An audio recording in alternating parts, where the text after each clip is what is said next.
All right, we're here to talk a little Vikings football on Fox 9 Live right now on our web streaming show. I just love that he's standing in a box. It's amazing. This is what it feels like to be 6'8" right now. All right, so this is the Dalvin Cook special is what we should be dubbing this right now. The bye-bye Dalvin Cook. The bye-bye Dalvin Cook special. He's no longer a Minnesota Vikings.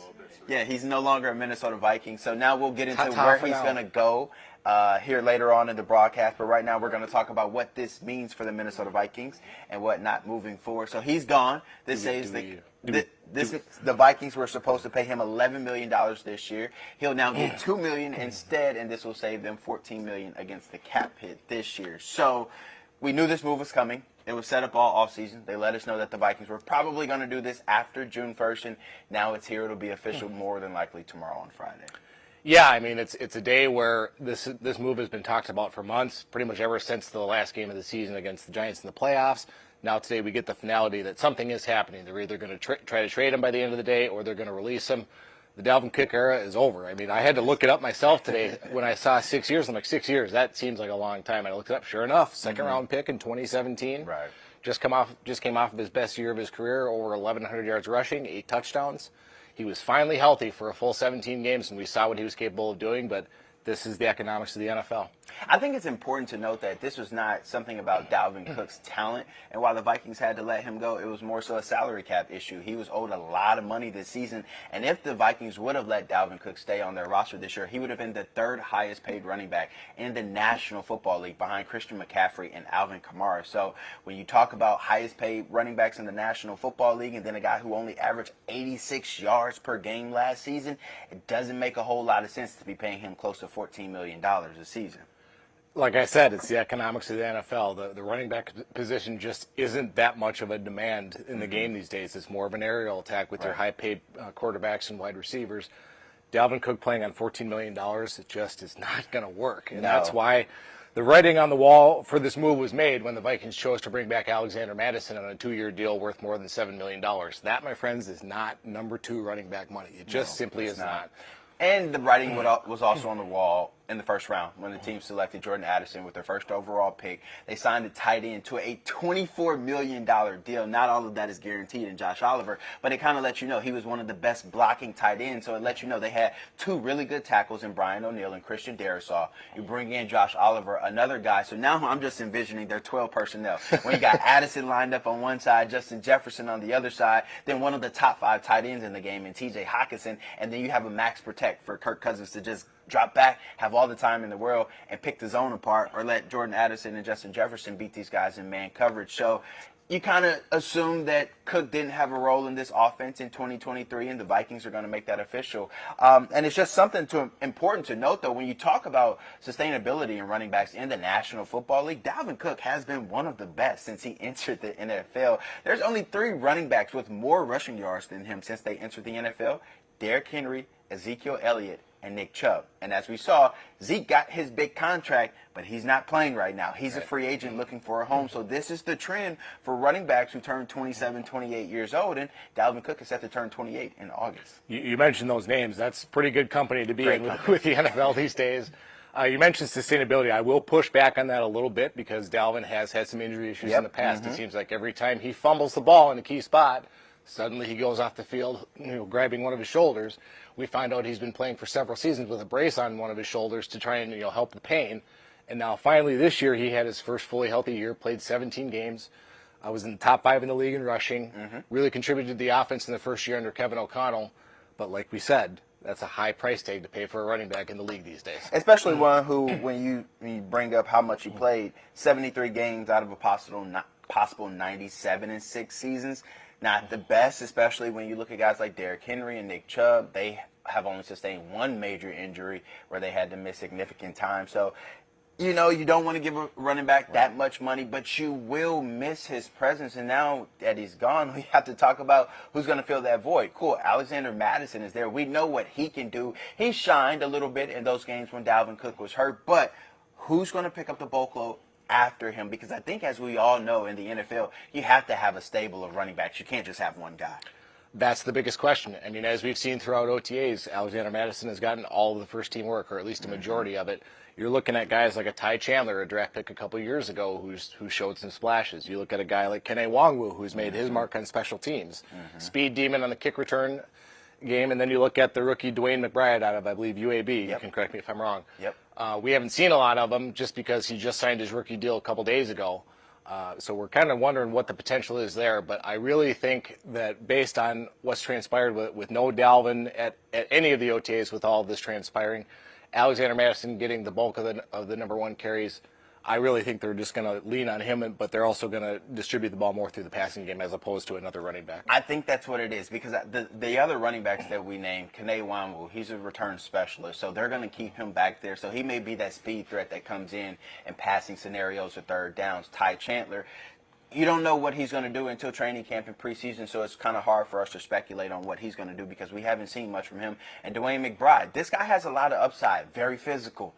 Not the speed burner that you have in Dalvin Cook, but, man, he's a game changer once he gets the ball in his hand. So he has a bright future. I think the team thinks the world of him, but you can't think the world of a rookie that you haven't seen play under the bright lights. And so a lot's to be said about him this upcoming season. But I think the Vikings are going to throw the ball a lot this season, and I think that's what you're seeing with the way they've kind of loaded up their offense, kind of made sure that they had Garrett Bradbury back. They brought in that Josh Oliver at tight end and then brought in Jordan Addison. KJ Osborne is going to be a special threat as well for this offense. So I think the Vikings plan, as of right now, granted, head coach Kevin O'Connell has not disclosed this with us, but I think they're going to pass the ball more. The guy have to be balanced with Alexander Mattison. He's not your home run threat, but he's a guy who can get you 85 to 100 yards a game, 20-plus carries a game. He can carry that workload, but I think this team is going to try and outscore people because they certainly didn't improve their defense much this year. One, I want to piggyback off of a point you just made with Alex Mattison. He basically, I don't want to say Dalvin Cook light because I think that's an unfair comparison based on what Dalvin's done over his 6 years here.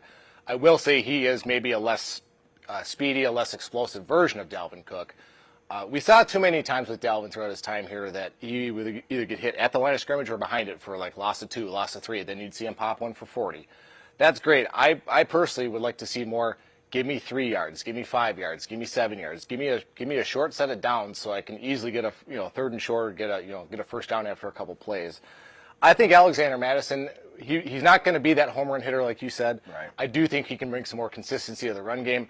I'm really intrigued to see what Jordan Addison can bring to this defense. We have not seen him since rookie minicamp. I wasn't there. I was out of town. But in the OTAs that we've been to, Addison has been standing and watching while the offense goes to work. Kevin O'Connell says it's an undisclosed injury. It's more of a learning time for him. We've got mandatory minicamp next week, folks. This is sort of like the appetizer before you get to training camp where you get the meat before the regular season.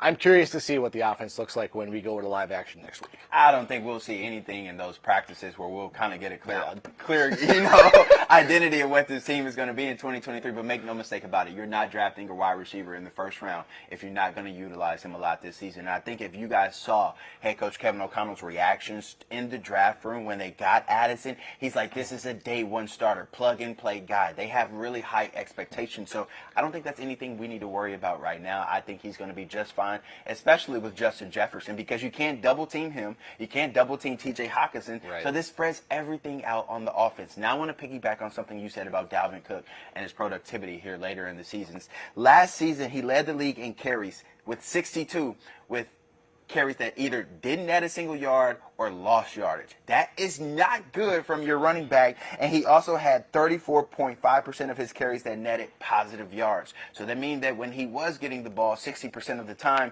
he was not moving the chains forward. And I think Alexander Mattison will be a north and south guy. So I think we will see a little bit of a change here in the next couple of years under Mattison, but I think we'll see a good change under head coach Kevin O'Connell. Now let's talk about Dalvin Cook, the possibilities of where he wants. I want to touch on one thing before we move on. We heard the front office talk multiple times, mainly Kwesi Adolfo-Mensah, but talk about the future of Dalvin Cook in Minnesota before today. He had multiple opportunities to say, Dalvin's my guy, I'm bringing him back, I want to work it out. He was as vague and as down the line as one can be on that subject, saying we're constant conversation, we're trying to work something out. That's just simply not something you say. I think we knew it wasn't going to happen because Dalvin Cook came out at the beginning of the offseason and said he was not taking a pay cut. He made that very clear.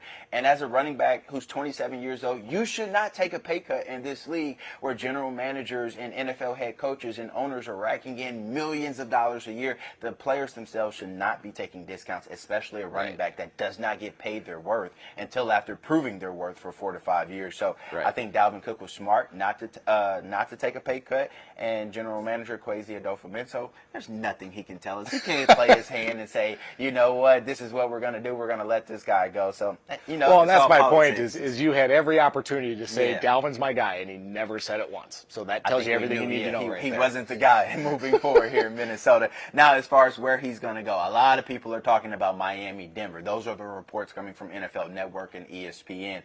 What do you think about that? Do you see either one of those as a great fit for Dalvin? Well, I don't really see too much in Denver personally. The whole offseason team has been Miami. He's from the area. There were reports all offseason that the Vikings nearly had a trade deal done with the Dolphins leading up to the draft to send him to Miami. So I think just because that's been the topic of conversation, the hot topic anyway, I think that's the most logical destination. Do I think he goes there? I don't. I have no idea where he goes. To be honest, I have not divulged or I have not got into that research more than you have anyway. Right. So you can expound on that a little bit. I'm not Adam Schefter. I'm not Tom Pelissero, so I don't know what these guys know. I don't know where he's going to go or who he's been talking to. We're not fortunate enough to have those type of ends with these players or teams just yet. But if you're looking at Miami and the makeup of their roster, they are set to contend and be a Super Bowl contender this season. So if you're looking at Miami or Denver, I think it's a no-brainer. But then you look at Miami's roster and you're like, wait, Raheem Mostert in the backfield, Jeff Wilson Jr., Myles Gaskin, and then they just got a world-class speed threat and Devon Achane from Texas A&M. So that's a crowded backfield. So if I'm Dalvin, I'm like, do I want 20-plus carries a game, or do I want to go somewhere where my body can last a full 17-game season and be fresh for the playoffs? If he wants to be fresh, if he doesn't care about playing, 17 games and getting 20-plus carries, I think Miami is a great fit for him. It's home, and they're loaded on offense. Jalen Waddle, Tyreek Hill, Tua Tagovailoa. You're talking about the fastest offense possibly in the National Football League if he chooses to go there. Well, I'll take a different angle from you there in that respect. I mean, if I'm Dalvin Cook and I'm looking at that running back room, if I can't beat out Raheem Mostert and Jeff Wilson Jr., good players, don't get me wrong, but if I can't beat them out, what are we even doing here? I mean, you're talking about a guy that statistically, on paper, is one of the top 5 to 10 backs in the league. If you go there, it's your job to lose no matter what, because that's the priority. Right. Well, we're going to let this saga play out all throughout the offseason until Dalvin signs. We know he only has about 5 or 6 weeks to make a decision because training camps are almost around the corner, which means the 2023 season is almost here. So we'll let the games continue throughout this offseason on where Dalvin Cook is going to go. But right now we know who the Vikings have on their roster, and that's Alexander Mattison, the new RB1 in town. And the running back 2 spot is up for grabs between Ty Chandler, Kene Nwanwu, and the new rookie, Dwayne McBride. So a lot's going to be told here, or a lot to be figured out here in the next couple of 5 weeks before training camp starts. But then we'll have a whole preseason to kind of weed out the rest and see who's going to be that clear number 2 behind Madison. But it's clear right now, Alexander is the guy in Minnesota. That's the beauty of off-season workouts, is a lot of these things just kind of figure themselves out on the field. And the only problem on our end is now we have one less storyline next week. We don't get to watch Dalvin Cook take the practice field. We don't. Now the 2 questions are, will Justin Jefferson be in town and will Danielle Hunter be in town? Because those are still 2 very big questions for very different reasons. And for more on that, you're just going to have to stay with Fox 9 Sports, because we're going to be talking about that on the web and on air for weeks to come. That's Jeff Wald. I'm Ahmad Hicks. Thanks for tuning in.